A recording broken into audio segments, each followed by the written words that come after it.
நான் ஒன்றும் பெரிய மன்னர் பரம்பரையிலிருந்துலாம் வந்துடல.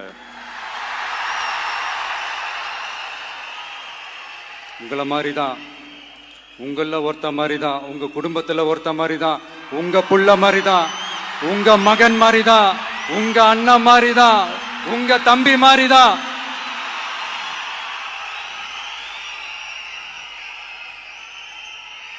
அப்படிதான் நான் உணர்றேன். நீங்களும் என்ன அப்படி நினைச்சதுனால தான் சினிமாவில் எனக்கு ஒரு மிகப்பெரிய ஒரு இடத்த ஒன்று கொடுத்தீங்க. அதையெல்லாம் விட்டுட்டு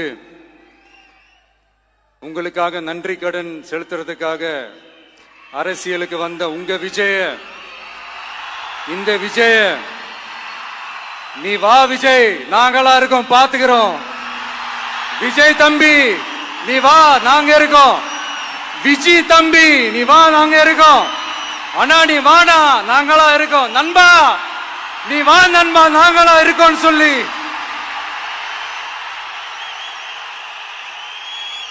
அவ்வளவு அன்பா, அவ்வளவு உறவா என்ன ஏத்துக்கிட்டீங்க.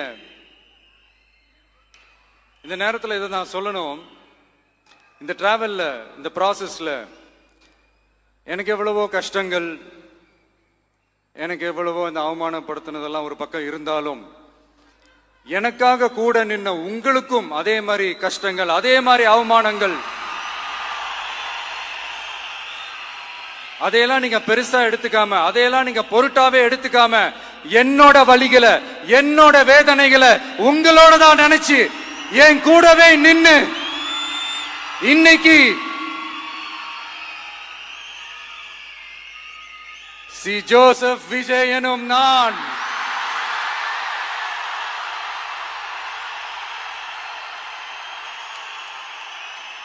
அதை உண்மையாக்கி இருக்கிறீங்க. உண்மையிலே எனக்கு என்ன சொல்றதுன்னு எனக்கு தெரியல. என்னுடைய உறவுகளே, என்னுடைய சொந்தங்களே, நான் ஒன்றும் தேவ தூதன்லாம் கிடையாது. நானும் ஒரு இயல்பான ஒரு வாழ்க்கை வாழ்ற ஒரு சாதாரணமான மனுஷன்தான். நான் முன்னாடியே சொன்ன மாதிரி அது செய்வேன் இது செய்வேன்னு பொய்யான வாக்குறுதிகள்லாம் கொடுத்து உங்களை நான் ஏமாத்த மாட்டேன். எது சாத்தியமோ அது மட்டும்தான் நான் செய்வேன்.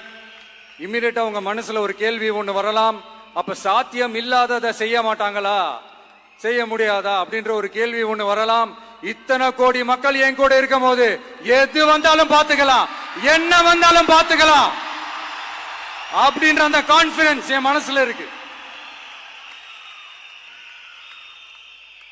இன்னொரு விஷயமும் நான் இங்க சொல்லணும். இன்னைக்கு நம்ம தமிழ்நாடு கவர்மெண்ட் இருக்கிற அந்த நிலைமையை பத்தி நான் உங்ககிட்ட நான் சொல்லணும். கிட்டத்தட்ட 10 லட்சம் கோடிக்கு மேல கடன் வாங்கி வச்சுட்டு போயிருக்கிற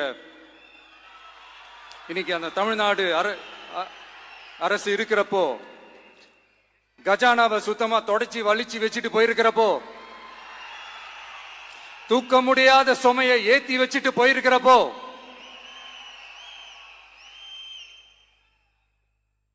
அப்படிப்பட்ட ஒரு நிலைமையில தான் இந்த பொறுப்பை நம்ம கையில் எடுத்திருக்கிறோம். உடனே நீங்க நினைக்கலாம், என்னடா இவர் ஏதோ பொறி வச்சு பேசுறாரா அப்படின்ட்டு. அப்படிலாம் எதுவுமே கிடையாது. உள்ள போய் பார்த்தாதான் தெரியும் எது எந்த நிலைமையில இருக்குன்னு, என்ன இருக்கு என்ன இல்லை, எது எந்த நிலைமையில இருக்கு எது எந்த நிலைமையில இல்லை. அதையெல்லாம் பார்த்துட்டு உங்களுக்கு ஒரு வெள்ளை அறிக்கையா அதை வெளியிடணும்னு நான் நினைக்கிறேன். ஒரு டிரான்ஸ்பரண்டான ஒரு கவர்மெண்டா, அதாவது இன்னைக்கு நம்ம தமிழ்நாடு கவர்மெண்ட் இந்த நிலைமையில தான் இருக்கு அப்படின்றத உங்ககிட்ட சொல்லிட்டு I just want to take it forward from there. அதை தான் நான் முதல்ல செய்யணும்னு நினைக்கிறேன். தமிழ்நாடை பொறுத்த வரைக்கும் இப்போ யாரையாவது போய் ஏதாவது சந்திக்கணும் அப்படின்னா இந்த மூஞ்ச மூடிக்கிட்டு போய் சந்திக்கிறதோ, என்ன இந்த மறைமுகமா உங்களுக்கு தெரியாம போய் சந்திக்கிறதோ அப்படிலாம் நான் செய்ய மாட்டேன். எதுவா இருந்தாலும் வெளிப்படையாக ஒளிவு மறைவு இல்லாம தான் நான் செய்வேன். இவ்வளவு பெரிய ஒரு பொறுப்பை என் கையில கொடுத்துருக்கிறீங்க. அதே நேரத்தில் எனக்கு கொஞ்சம் அவகாசமும் நீங்க கொடுக்கணும்னு நான் ரிக்வெஸ்ட் பண்ணி கேட்டுக்கிறேன். நான் சொன்னதையெல்லாம் படிப்படியா நிறைவேற்ற நான் ட்ரை பண்ணுவேன், நிறைவேற்றுவேன். அதே நேரத்தில் எனக்கு கொஞ்சம் அவகாசம் கொடுத்தீங்கன்னா எனக்கு கொஞ்சம் உதவியாகவும் ஒத்துழைப்பாகவும் இருக்கும். இது உங்களுடைய ஆட்சி. பெண்கள் பாதுகாப்பை ரொம்ப ஸ்ட்ரிக்டா வச்சிருப்பேன். போதைப் பொருள் கலாச்சாரம் அதை கண்ட்ரோல் பண்றதுக்கு என்னென்ன ஸ்டெப்ஸ் எடுக்கணும், என்னென்ன முயற்சிகள் எடுக்கணும், இன்னிலிருந்தே அதை நான் எடுப்பேன். நம்ம பசங்களை அதுல இருந்து காப்பாற்ற வேண்டியது நம்ம அரசனுடைய பொறுப்பு. அதே மாதிரி சட்டம் ஒழுங்கு எல்லாருக்குமான பாதுகாப்பை நான் உறுதிப்படுத்துவேன். என்ன அவமானப்படுத்துறவங்களாகவே இருந்தாலும், என்ன கஷ்டப்படுத்துறவங்களாகவே இருந்தாலும், அவங்களும் என் மக்கள் தானே. நண்பர்களாக இருந்தாலும் எதிரிகளாக இருந்தாலும் 8 கோடி மக்களும் என் மக்கள் தானே.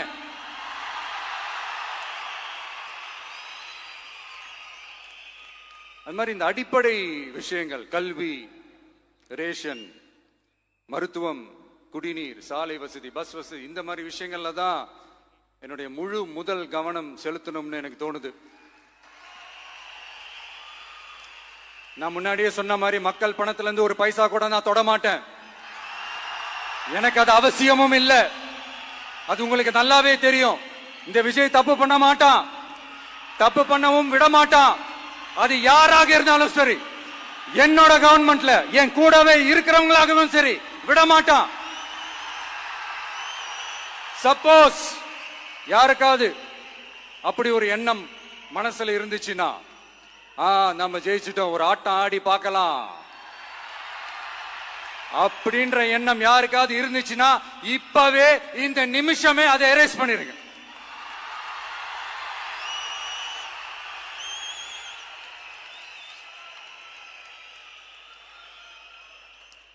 இங்க ஒரே சென்டர் தான், என் தலைமையில் உண்டான சென்டர். இந்த பக்கம் ஒரு சென்டர், இந்த பக்கம் ஒரு பவர் சென்டர், அங்க ஒரு பவர் சென்டர், அதெல்லாம் கிடையவே கிடையாது. இப்பவே சொல்லிடுறேன். பெண்கள், இளைஞர்கள், விவசாயிகள், அரசு ஊழியர்கள், ஆசிரியர்கள், உழைக்கிற மக்கள், மீனவர்கள் எல்லாருமே நம்ம டிவிக்கு அரசுல நல்லா இருப்போம், நல்லா இருப்போம், நல்லா இருப்போம்.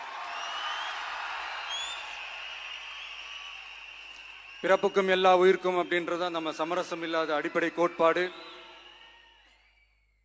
சிறுபான்மை சகோதரர்களே, உங்களுக்காக நம்ம டிவிக்கு அரசு கூடவே நிற்கும். உங்களுக்கு அதுல எந்த விதமான சந்தேகமும் வேணாம். இந்து, முஸ்லிம், கிறிஸ்தவர்களுக்கான முகம்தான் இந்த விஜயினுடைய முகம். அதுல 100% நீங்க இந்த விஜயை நம்பலாம். இப்படி ஒரு சூழலை ஏற்படுத்தி கொடுத்த தமிழ்நாட்டு மக்கள், ஒட்டுமொத்த மக்கள், உங்கள் அனைவருக்கும் இந்த நேரத்தில் என்னுடைய நன்றியை தெரிவிச்சு, இன்னொருத்தவங்களுக்கு முக்கியமா நான் நன்றி சொல்லணும். அது இந்த விஜய் மாமாவோட குட்டி நண்பா, நண்பி.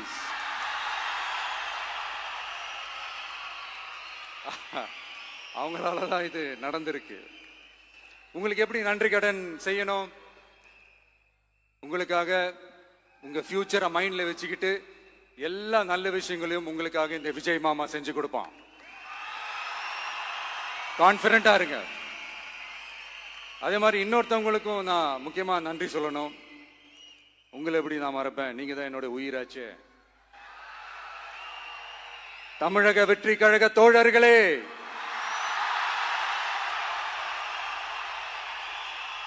உண்மையில சொல்லணும்னா நீங்க இல்லைன்னா எதுவுமே இல்லை.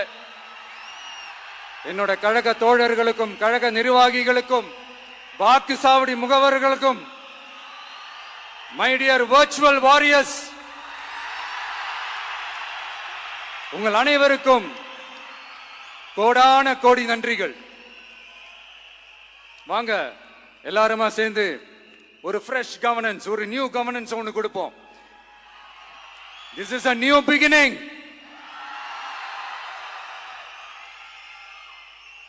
A new era of a real, secular, social justice starts now.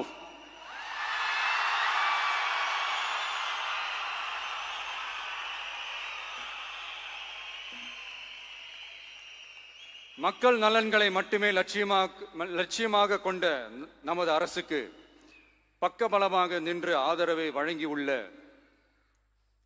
Congress பேரியக்கத்தின் தலைவர் மதிப்புக்குரிய திரு மல்லிகார்ஜுன் கார்கே அவர்களே, பாராளுமன்ற எதிர்க்கட்சி தலைவர் மதிப்புக்குரிய மை பிரதர் திரு ராகுல் காந்தி அவர்கள்,